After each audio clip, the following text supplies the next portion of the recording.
Hey, hi, this is Sandeep, and you are watching Gujlish only on WebSankul official. This is our episode number 81. And તમે જોડાઈ ચૂક્યા છો 0 to Hero part number 31 માં.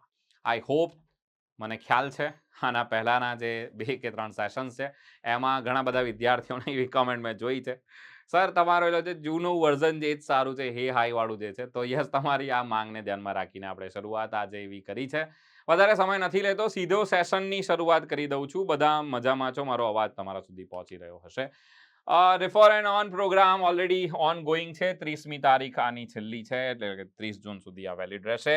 બધાએ promo code બનાવી લીધો હશે, મિત્ર વર્તુળ, ફ્રેન્ડ્સ વગેરેમાં શેર કરી દેજો. એ લોકો કોઈ પણ પ્રકારનો કોર્સ ખરીદશે 50% ડિસ્કાઉન્ટ એમને મળવા પાત્ર રહેશે. તમને મળશે 15%, 15% ગુજરાતીમાં જેને કહેવાય છે. આ તમે પોતાના બેંક એકાઉન્ટમાં વિથડ્રો કરી શકશો અને યસ, 500 રૂપિયા સુધીની રકમને 500 રૂપિયા સુધીથી ઉપરની રકમ વિથડ્રો કરી શકશો. અને યસ, ચોક્કસથી તમે એ બાકીની જે રકમ છે એનાથી કોઈ કોર્સ વગેરે પરચેસ કર્યો હોય, પોતાના જે રોજિંદા નાના મોટા પરચુરણ ખર્ચા છે તેને પહોંચી વળી શકો છો. દરેક courses, planner courses, smart courses, classroom courses, subject wise courses પર અવેલેબલ રહેશે. These are our contact numbers. You can contact on these numbers if you have any query, any doubt, any problem. Let's start our today's session. Perfect future tense is here now, friends. આપણે last સેશનની અંદર પહેલા ચર્ચા કરી ચૂક્યા છે અલગ અલગ કાળોની. આપણે વર્તમાન કાળ અને એના 4 રૂપોની ચર્ચા કરી ચૂક્યા છે, ફોર્મેટ્સની ચર્ચા કરી ચૂક્યા છે, assertive sentence, active voice, passive voice, negative, interrogative વગેરેની ચર્ચા આપણે કરીએ છીએ. ફોર્મેટ જોઈએ છે. પૂર્ણ ભવિષ્યકાળનો અર્થ થાય છે ભવિષ્યમાં કોઈ ક્રિયા એક સમયે પૂર્ણ થશે, ભવિષ્યમાં થશે, આમ થશે, તેમ થશે. બુલેટ ટ્રેન ચાલશે, ભવિષ્યમાં બુલેટ ટ્રેન ચાલશે. વ્યક્તિ જે છે તે હવામાં મુસાફરી કરી શકશે, આમ થશે, તેમ થશે. ભવિષ્યમાં કોઈ એક સમયે ક્રિયા પૂરી થશે તેવું દર્શાવવા માટે આપણે પૂર્ણ ભવિષ્યકાળનો ઉપયોગ કરીએ છીએ. ફરીથી જણાવી દઉં કે ચાલુ ભવિષ્યકાળ અને પૂર્ણ ભવિષ્યકાળ આ એવા કાળ છે કે જે એટલા બધા પ્રચલિત નથી હોતા. તો હા, તો પણ આપણે શીખવાના તો છે અને ભણવાના તો છે. આજે ફરીથી ફોર્મેટ લઈને હું આવી ચૂક્યો છું તમારી સમક્ષ. આવનારા સેશન્સમાં મેં તમને જેમ પ્રોમિસ કર્યું છે, ઇન ડેપ્થ હું ચલાવવાનો છું દરેક કાર્ડને. સો વધારે સમય ન લેતા let's start our today session. Formats જોઈશું. ફોર્મેટ્સ એટલે રચના જોઈશું. સૌથી પહેલા તમે એક્ટિવ વોઇસની રચના જોશો, જેમાં સૌથી પહેલા આવે છે સબ્જેક્ટ ગુજરાતીમાં કરતા, અથવા તો ડુઅર કહી શકો છો આને. તમે આને ડુઅર પણ કહી શકો છો. ત્યાર પછી આપણે વિલ શેલનો ઉપયોગ કરીએ છીએ, ધેન આપણે હેવ લગાડીએ છીએ. પછી ભૂત કૃદંત આવશે. કોઈ પણ પૂર્ણ કાળ હોય, કોઈ પણ પૂર્ણ કાળમાં આપણે હેવ V3 નો ઉપયોગ કરીએ છીએ. પૂર્ણકાળ હશે ત્યાં V3 હશે, ત્યાં V3 તમને જોવા મળશે.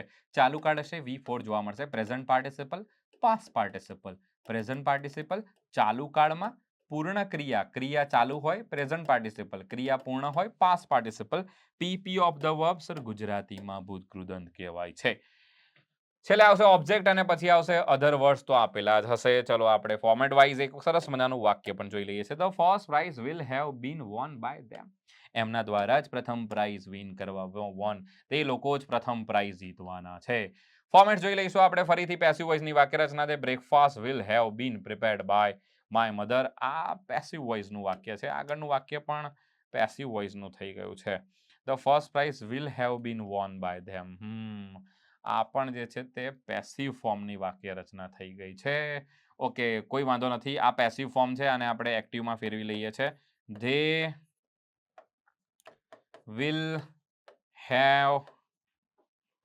will have won the first prize. ચાલો આગળ જોઈશું. અને પેસિવ વોઇસની વાક્ય રચના બ્રેકફાસ્ટ વિલ હેવ બીન. બીનનો ઉપયોગ આપણે કરીએ છીએ. તો એક્ટિવ વોઇસમાં અહીંયા આપણે યસ બીનનો ઉપયોગ નથી કરતા. એક્ટિવ વોઇસમાં આપણે આ અહીંયા પેસિવનું વાક્ય લખાઈ ગયું છે. આ પેસિવ વોઇસનું વાક્ય છે. આનું એક્ટિવ મેં હમણાં તમારી સામે લખી નાખ્યું છે. પેસિવ વોઇસ જે છે તેની અંદર સૌથી પહેલા આવશે સબ્જેક્ટ. અહીંયા ઓબ્જેક્ટ જે છે તે સબ્જેક્ટનું સ્થાન લે છે. પછી આપણે વિલ શેલ હેવ બીનનો ઉપયોગ કરીએ છીએ. પછી V3 ઓબ્જેક્ટ. આના વચ્ચે બાય આવી જાય છે. વચ્ચે બાય આવશે ને પછી ઓબ્જેક્ટ આવશે. બ્રેકફાસ્ટ આવી ગયો છે ઓબ્જેક્ટ. વિલ શેલમાંથી વિલ આવ્યો છે. હેવ બીનમાંથી હેવ બીન અહીંયા આવી ગયું છે. V3 પ્રિપેર્ડ આવી ગયું છે. બાય અહીંયા આવી ગયું છે બાય. અને ઓબ્જેક્ટ છે માય મધર અહીંયા આપેલું છે. So breakfast will have been prepared by mother. Breakfast મારી માતા દ્વારા બનાવવામાં આવશે. પેસિવ વોઇસની વાક્ય રચના છે. નેગેટિવની અંદર આપણને ખબર છે ટુ બી પછી આપણે નોટનો ઉપયોગ કરતા હોઈએ છીએ. Deepti will not have slept before completing the task. Deepti પોતાનું ટાસ્ક પૂર્ણ કર્યા વગર સૂશે નહીં. ભવિષ્યની ચોક્કસ, ભવિષ્ય એક સમય, એક ઘટના એ સમય બનશે, ભવિષ્યમાં પૂર્ણ થશે, તે દર્શાવવા માટે પૂર્ણ ભવિષ્યકાળ. Deepti will not have slept. તે સૂશે નહીં જ્યાં સુધી એ ટાસ્કને પૂરું ન કરી નાખે. Before completing the task. એ ટાસ્કને કમ્પ્લીટ ન કરે તે પહેલા તેણીની સૂશે નહીં. ચલો, અને લાસ્ટ ઇન્ટ્રોગેટિવ વાક્ય રચના. ઇન્ટ્રોગેટિવમાં વિલ અને સબ્જેક્ટને જ ખાલી અદલ બદલ આપણે કરતા હોઈએ છીએ, બાકીના ટુકડા સેમ ટુ સેમ હોય છે boss. Will they have participated. શું તેઓએ પાર્ટિસિપેટ કર્યું હશે? શું તેઓ પાર્ટિસિપેટ કરશે આ ટુર્નામેન્ટમાં? એટલે કે ધીસ ટુર્નામેન્ટ આપે, ધ ટુર્નામેન્ટ આપે. શું તેઓ આ ટુર્નામેન્ટમાં પાર્ટિસિપેટ કરશે? ભવિષ્યકાળની વાક્ય રચના છે. એટલે કે એમણે કર્યું હશે કહેશો તો એ વધારે બેટર રહેશે. મેં તમને કીધું છે તે પ્રમાણે આ કાર્ડ પણ એટલો પ્રચલિત નથી. પરફેક્ટ ફ્યુચર ટેન્સ એને કહેતા હોઈએ છીએ. પરીક્ષામાં રેર કેસમાં પૂછાતો હોય છે. જે લોકો સ્પર્ધાત્મક પરીક્ષાની તૈયારી કરી રહ્યા છે એમને કહી દઉં. બીજી એક વસ્તુ તમને જણાવી દઉં કે કાર્ડની અંદર કેવું હોય છે માય ફ્રેન્ડ્સ, કે કાર્ડની અંદર છે ને જેમ જેમ તમે જોશો ને તો વર્તમાન કાળ જોશો ને તો વર્તમાન કાળના યુઝિસ બહુ બધા છે. આના યુઝિસ બહુ હશે. પછી તમે પાસ્ટ ટેન્સમાં આવશો. પાસ્ટ ટેન્સને ગુજરાતીમાં શું કહીએ છીએ? પાસ્ટ ટેન્સને ગુજરાતીમાં આપણે ભૂતકાળ કહીએ છીએ. આના યુઝિસ આના કરતાં લેસર હશે, ઓછા હશે. અને તમે જ્યારે પણ ભવિષ્યકાળમાં પહોંચશો ને એના ઉપયોગો લિસ્ટ થઈ ગયા હોય છે, સૌથી ઓછા થઈ ગયા હોય છે. એટલે મારો કહેવાનો તાત્પર્ય એ છે કે ભાઈ જેમ જેમ કાળ આગળ જતા જાય છે તેમ તેમ તેના ઉપયોગોમાં ઘટાડો નોંધાતો જતો હોય છે. હવે બીજો એક નવો ઇનિશિયેટિવ શરૂ કરવાની ઈચ્છા છે. તમારા અભિપ્રાયની જરૂર છે. તમે મને ભાઈ, ગુરુ, શિક્ષક જે પણ માનો છો, કમેન્ટ કરજો કે તમારે આના પછીનો, એટલે કે આપણે હવે કાર્ડની ઓલમોસ્ટ પૂરી કરવા આવ્યા છે, એટલે હવે આપણે કાર્ડની અંદર ઇન ડિટેલ ટેન્સીસને સમજવાના છે, કાર્ડને સમજવાના છે. કાર્ડનું બહુ વચન બોલાઈ ગયું મારથી ભૂલથી. કાર્ડ્સ ના કહેવાય, કાર્ડ જ કહેવાશે. કાર્ડો કહીએ છીએ ગુજરાતીમાં. સો ટેન્સીસ ઇંગ્લિશમાં કહેવાય છે. તો તમે એની અંદર કેવી રીતે શીખવા માંગો છો? એક દિવસમાં એક જ ઉપયોગ શીખવો છે કે એના કરતાં વધારે યુઝિસ તમારે શીખવા છે? તો એ ખાસ કરીને એ કમેન્ટ કરજો મને, એટલે મને ખ્યાલ આવી જાય કે ઓકે, તમને ધારો કે મેં સાદો વર્તમાનકાળ શરૂ કર્યો છે તો એનો એક દિવસમાં એક જ ઉપયોગ ભણવો છે તમારે, કે એક સાથે તમારે બધા ઉપયોગ એના ભણી લેવા છે, જેથી થોડો વિડીયો લાંબો પણ થઈ જશે.